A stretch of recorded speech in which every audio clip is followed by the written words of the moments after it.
Bonjour et bienvenue pour cette dernière sugia, cette dernière journée de la sugia plutôt, sur le verre de vin. Donc là, on va terminer les dynimes du Zimoun, ce qu'on a vu, toutes les sugias qu'on a vues sur Zimoun. Et ensuite, on va faire une semaine de Chazara et on repartira sur quelques sugias d'Ambrachot encore. On va continuer encore un petit peu sur, par exemple, Tfilat Aderer, chez Rianou, etc. Alors pour l'instant, donc, on va finir avec la quantité de vin à boire, combien il faut boire de vin pour pouvoir être quitte du Zimoun. Alors, ici, on va ramener une Gemara dans Psachim qui a pour sujet Shabbat, le Kiddush. Par contre, il faut savoir que la majorité des Rishonim vont dire que c'est les mêmes halachot pour le verre de Birkat Hamazon, et c'est comme ça que le Shulchan Aruch va être posek halacha. Donc, si vous voulez voir, c'est dans Siman Kuf Sadik Seif Gimel, que c'est la même halachot entre Kiddush et Birkat Hamazon, on aura la même quantité à boire. Pour ce qui est de verre de vin qu'on boit par exemple pour la Brit Mila, etc., là il y aura encore d'autres éléments à voir, mais c'est plus notre sujet. Donc là on va s'arrêter juste donc à cette Gemara dans Shabbat, qui parle du verre de Shabbat, et qu'on appliquera aussi pour le Birkat Hamazon. Alors on y va. Donc la Gemara dans Psachim, quatrième mot, Tanura Banan. Donc on va ramener d'abord une Braïta. On a une braïta, elle va dire deux sujets. Le premier sujet ne nous intéresse pas, mais on verra, on va la lire quand même. En mekachin ala shechar, on ne peut pas faire le kidouche sur une boisson alcoolisée autre que le vin. Mishum Rabbi Elazar ben Rabbi Shimon Amrou, au nom de Rabbi Elazar ben Rabbi Shimon, on a dit mekachin, on a le droit. Donc, il y a une marloquette, est-ce qu'on peut faire sur du shechar, une boisson alcoolisée pour le kidouche? Ça, c'est une chose, c'est pas ce qui nous intéresse. Deuxième chose qui nous intéresse maintenant.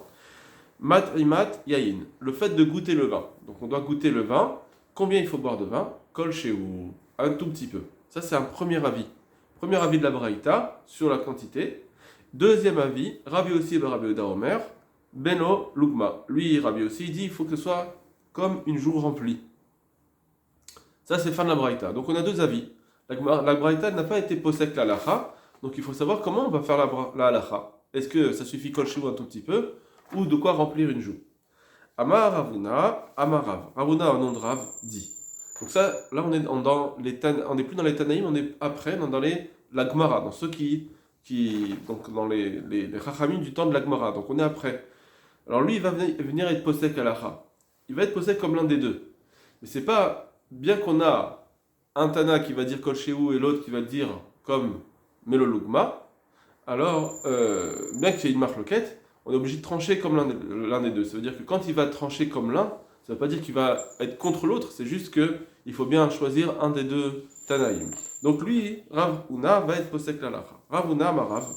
Vechen Tane Rav Gidal, Demin Narash. Et ainsi enseigne aussi Rav Gidal de la ville de Narash. Les deux vont dire la même chose.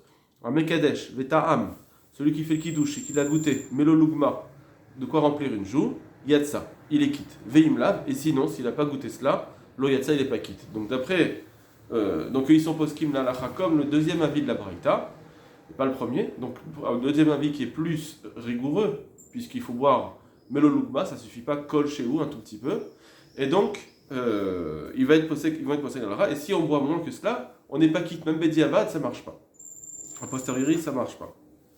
Amar Rav Nachman, etc. Ça c'est plus ce qui nous intéresse. Maintenant, ça c'est en fait dans ce Shulchan Aruch il y a aussi un Tosfot.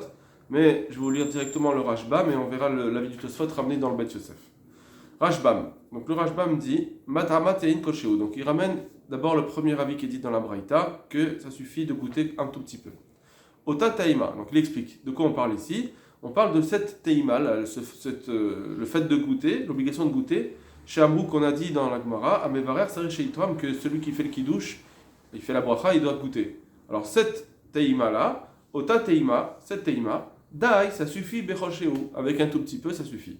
Ça, c'est le premier avis. Donc, une petite gorgée. Veta'am melolugma yatsa, veimlav lo yatsa. Donc là, maintenant, il ramène l'avis de Ravuna et de Rav Gidal, qui avait dit la lacha, comme le deuxième avis, qu'il fallait melolugma, sinon on n'est pas quitte. Vachil cheta, et c'est cela la lacha. Donc, le Rashbam nous dit, en plus de la Gemara, la Gemara n'a été posek déjà la lacha comme le deuxième avis.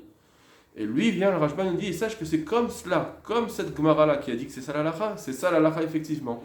Lui il nous dit que c'est ça la lacha. Ça veut dire que ne viens pas croire toi, qui vient après la Gemara, croire que peut-être qu'il y a une autre Gemara qui dirait autrement, que c'est vrai que cette Gemara a dit qu'il fallait le Melolugma, mais peut-être qu'il y a une autre Gemara qui dit qu'il faudrait faire comme le premier Tana, ça suffit d'être permissif avec en goûtant un tout petit peu. Ne crois pas cela, c'est ça que vient de nous dire le Rashbam, ne crois pas cela.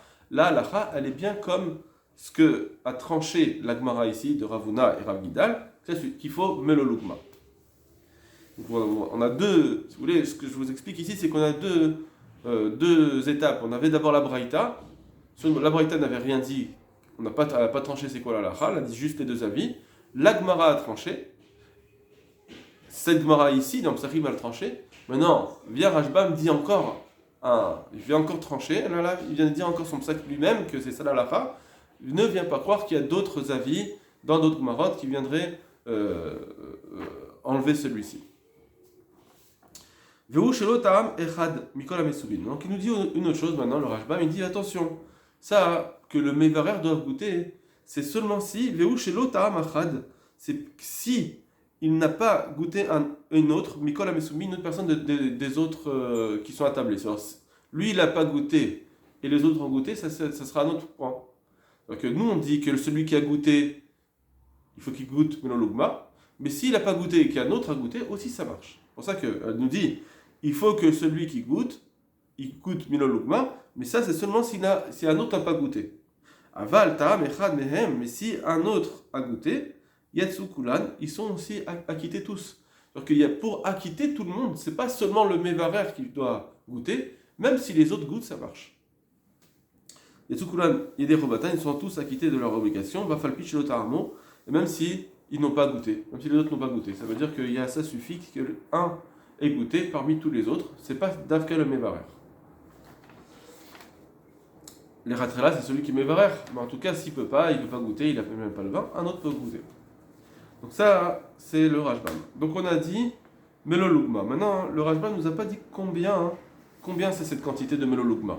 Donc sur ça, il y avait un Tosfot, mais le Bet Yosef ramène ce Tosfot, ramène d'autres poskim, ils vont tous dire la même chose contre des Géonim. On va voir. Regardez le Bet Yosef. Donc le Bet Yosef, je vous rappelle, c'est le Rabbi Yosef Karo qui est celui qui a écrit le Shulchan Aruch. Donc c'est important. Veshote Melolugma. Donc il doit goûter Melolugma, et s'il goûte moins, ça ne marche pas, il n'est pas quitte. Beperek Arve Psachim, c'est ce que la Gemara de Arve Psachim nous a dit. Mimra de Ravuna, qui est la Gemara de Ravuna, puisque la Braïta ne nous aurait pas suffi, puisqu'il y a deux avis, on n'aurait pas su. Celui qui a tranché, c'est Ravuna. Voilà. Ça, c'est la Braïta. Maintenant, Vekatvoa Tosfot, Ve'arosh, Ve'aran, on saute les parenthèses. Ils ont écrit le Tosfot, le Rosh et le Ran.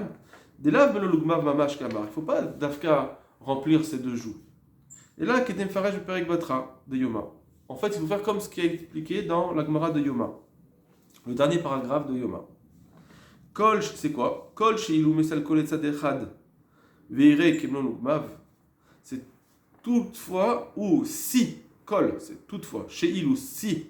Mesalko, il le met du côté. Letza Dechad, il le met d'un côté de sa bouche. Il n'y a pas besoin que ce soit toute la bouche. S'il le met d'un côté de sa bouche, verrait et qu'il voit que ça remplit sa joue, s'il avait mis d'un côté de sa joue et ça aurait rempli sa joue, alors c'est ça qui est bon.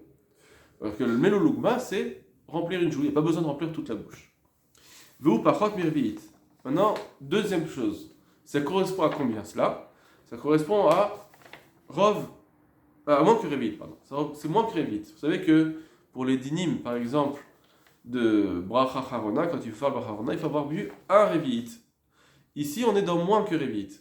C'est moins que Révit. Kedaruna Atam, comme on le dit plus loin.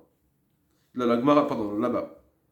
Dans Yuma. Véniré, et il semble, c'est combien? Ça revient à combien? Chou Rov Révit. Ça revient à la majorité du Révit. C'est pas le Révit, mais c'est la majorité du Révit. Pourquoi? Parce que c'est quoi la preuve que c'est un Rov Révit? D'où est-ce qu'on sait cette preuve? Parce que c'est marqué dans la Gemara de Psachim. Veu des chata rova de kassa. La Gemara dans Psachim elle dit il faut avoir bu la majorité du verre. Or, le verre dans les Arba Kosot, il fait un Révit. Dans les Arba Kosot qu'on boit dans Pessah, il fait un Révit. La Gemara nous dit tu dois boire un Rov de ce verre, la majorité de ce verre. Donc c'est la majorité du Révit. Or, nous on tient à la halakha comme on a vu que chaque fois qu'on doit boire un verre, il faut Melolugma, donc ça suffit que Melolugma ici elle nous dit c'est Rov Revit. Très bien. Donc on a l'alacha. On a l'alacha qui c'est Rov Revit. Vesiem ba Arosh, et le Rosh nous a conclu de dire Udlo kerav Amram verav semar gaon. Ce n'est pas cette halakha de dire que c'est Rov Revit, ça vient contre les Géonim qui disent chez Kadvou, ils ont écrit Im Kilshu velotam Revit, que quelqu'un a fait, s'ils ont fait le Kiddush, ils n'ont pas goûté le Revit entier, le Yatsa n'est pas quitte. D'après les Géonim, il faut boire un Revit entier. Nous on dit non, ça suffit, Rov Revit. C'est ça le Melolugma, c'est pas Revit entier, c'est Rov Revit. C'est ce que le Tosfot, le Rosh et le Ran ont été posés avec la Lacha. Et c'est ce que le Bet Yosef a ramené. Et le Shulchan Aruch, il a été posé comme ça la Lacha. Regardez. Ça veut dire Rishtot Mikos Shel Kiddush. Il faut boire le verre de Kiddush, Kimlo Lugmav, comme sa bouche, ses joues. Dainu, c'est-à-dire Kosh et Silko et Sadechad. Que si il le mettait il est transvasé d'un seul côté de sa bouche, des pipes dans sa bouche, Veir Emelo Lugmav, et qu'il voit que ça remplit sa joue, ça marche. Et c'est quoi cette quantité? Veu robosh le Revit, c'est le Rov Revit, c'est la majorité du Revit. Sur cela, on a un problème dans la Lacha. Si vous voulez, ça c'est dans ce qui a été dit dans le Kiddush. Dans le Kiddush, il n'y a aucun problème, le Shulchan Aruch ne ramène aucun problème. Tu bois ton Rov Revit, ça suffit. Tu n'as pas un problème avec la Bracha Acharona. Parce que de toute façon, tu vas faire le Kiddush, le Birkat Hamazon va acquitter le verre de vin que tu as bu pour le Kiddush. Mais, dans Siman Kuf Tzadik, Saïf Gimel, qui est notre halakha à nous du Birkat Hamazon, où il dit aussi pareil la halakha qu'il faut boire, que normalement c'est Rov Revit pour le Birkat Hamazon, il nous dit il y a un problème. Parce que pour faire la bracha harona, il faut boire combien? Est-ce que il faut Revit pour dire je suis chayav de bracha harona, ou il faut Kazaït? Ça, c'est une marloquette. D'après certains, avec Kazaït, déjà il faut faire la bracha harona. D'après d'autres, il faut boire Revit pour être de bracha harona. Or, le Melolugma, c'est Rov Revit. Rov Revit, c'est plus que Kazaït et moins que Revit. Donc, j'arrive à un problème maintenant. Si je bois mon Revit entier, j'ai pas de problème. D'après tout le monde, je vais faire la bracha harona. Si je bois moins que Kazaït, d'après tout le monde, j'ai pas de problème. Je ne fais pas de bracha harona. Mais si je bois entre les deux, alors on a un problème. D'après certains, il faut boire Revit pour être bracha harona. Donc eux, je ne devrais pas faire bracha. Mais d'après d'autres, il faut boire, dès que tu bois Kazaït, déjà il faut faire bracha harona. Et donc avec Melolugma, Rov Revit, tu devrais faire la bracha harona. Et donc en buvant mon Rov Revit, j'arrive à un problème, je ne sais pas. Est-ce que je dois faire la bracha harona ou pas? Puisque j'ai ici une marloquette. Donc je vais rentrer dans un problème. C'est pourquoi le Shulchan Aruch et les poskim disent que quand on fait des brachot avec un verre, comme le zimoun, ou bien l'avdala, toutes ces fois où on doit faire la bracha avec un verre de zimoun, un verre de vin, je vais me rentrer dans ce problème. Si je bois juste le Rov Revit, je vais rentrer dans mon problème. Peut-être qu'il faudrait faire la bracha harona. Pour ne pas rentrer dans ce problème, alors ils nous disent qu'à chaque fois, il faut boire un Revit entier. Parce que boire Rov Revit, je vais rentrer dans le problème. De boire moins que Kazaït, je ne vais pas être quitte, puisqu'il faut boire Melolugma. Donc c'est plus que cela, c'est plus que Kazaït. Et donc il faudra boire, on n'a plus de solution à part de boire le Revit entier. Donc dans l'Avdala, dans le Zimoun, il faudra boire le Revit entier, bien qu'on a dit que pour la Lachaï, on est quitte avec Rov Revit. Ça veut dire, c'est vrai qu'on est quitte avec un Rov Revit, mais tu as quand même un autre problème, c'est le problème de rentrer dans la question, est-ce que je dois faire la bracha harona ou pas? Si on a d'autres solutions, imaginons quelqu'un et ensuite il va manger un autre repas, ou il va manger des gâteaux, etc. S'il y a d'autres, et qui peut inclure ensuite la bracha, je ne vais pas rentrer dans tous les détails de la bracha, il peut s'acquitter de cette bracha, alors effectivement, Rov Revit, ça suffirait. Parce que c'est ce qu'on a dit, il faut Rov Revit.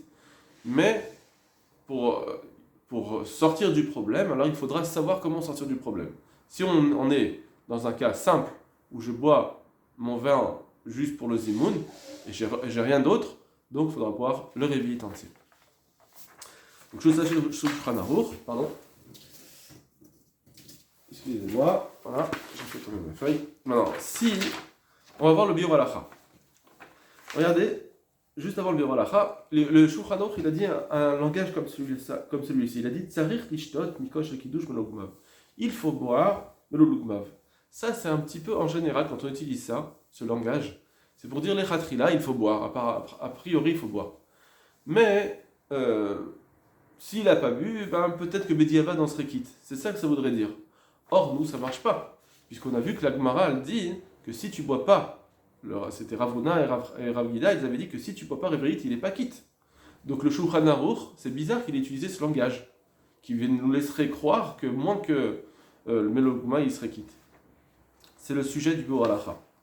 Le Biur Halacha, je vous rappelle que c'est le Chafetz Chaim qui l'a écrit, à côté du Mishnah Berurah, pour expliquer, aller un peu plus profond dans l'explication de la Halacha. C'est-à-dire que l'ishtot, kim le lugmav. C'est marqué comme ça. Va filou bediavad. Et de boire, mais le lugmav, ça, même bediavad, ou les kouva, c'est-à-dire même a posteriori, ça ne marcherait pas. C'est obligatoire. Ça vient empêcher de pouvoir s'acquitter si on ne boit pas ce melo lugmav. Qui est des itabagma, comme c'est exprimé dans la Gemara. Ça, c'est ce qui est la halacha de la Gemara. Qu'on ne peut pas revenir dessus. Donc, Vehaï des Nakat, et maintenant ce fait-là qu'il a utilisé le Shulchan Aruch, l'Ishna de l'Echatrila, un lachon, un langage de l'Echatrila, que apparemment ce serait juste a priori qu'il faut boire mais le lugma, mais a posteriori non. Non, ça marche pas. Donc il faut expliquer autrement ce langage. Il faudra donner une réponse. Pour ne pas arriver à un problème de Shulchan Aruch, faudrait expliquer le Shulchan Aruch autrement. Alors comment on va l'expliquer? Nire, il semble, des Baal et Hashmoinan, qui vient nous apprendre que même a priori, d'aïe basé, ça suffit. C'est-à-dire qu'il vient nous apprendre l'inverse. Que tu n'as pas besoin a priori de dire je vais boire plus que cela. Dans le kidouche. Je vous rappelle qu'on est dans le kidouche, pas dans l'Avdallah, avec tout ce que je viens de vous dire, que l'Avdallah, on a un problème, ou le Birkat Hamazon aura un problème de bracha harona. Ici, on est dans le kidouche, on n'a pas besoin de problème de bracha harona, puisque le Birkat Hamazon nous acquitte. Alors il vient nous dire comme ça. Ça suffit, même a priori, dans le kidouche, de boire juste Melo Lugmav, on n'a pas besoin de boire plus. Que même a priori, d'aïe basé, ça suffit de boire. C'est ça rire l'ishtot, il faut boire a priori le mélogmav, il n'y a pas besoin de plus. On n'a pas besoin de boire tout le verre de vin. Pourquoi j'aurais pu croire qu'il faut boire tout le verre? Pourquoi il a besoin de se déranger, le Shulchan Aruch, de nous dire un lachon, les khatrila, de nous amener un petit doute? Pour nous apprendre quelque chose, sache que tu ne dois pas boire tout le verre de vin. Ça, on est obligé d'avoir on ne peut pas dire quelque chose sans qu'on ait sans qu'il y ait une possibilité de dire autrement. Il faut avoir la possibilité de dire, j'aurais pu croire qu'il faut boire tout le verre de vin, et le Shulchan Aruch vient nous dire non. Alors ça, pourquoi? Il dit, parce que ne crois pas que c'est Kemo les Kaman, comme plus loin on le voit dans la Lachot de Pessah, les Inyan Arba Kosot, au sujet des 4 verres de vin. Besiman Tav Ain Bet, Saïf Tet, dans le Siman Taïf Bet. Tav Ain Bet, pourquoi?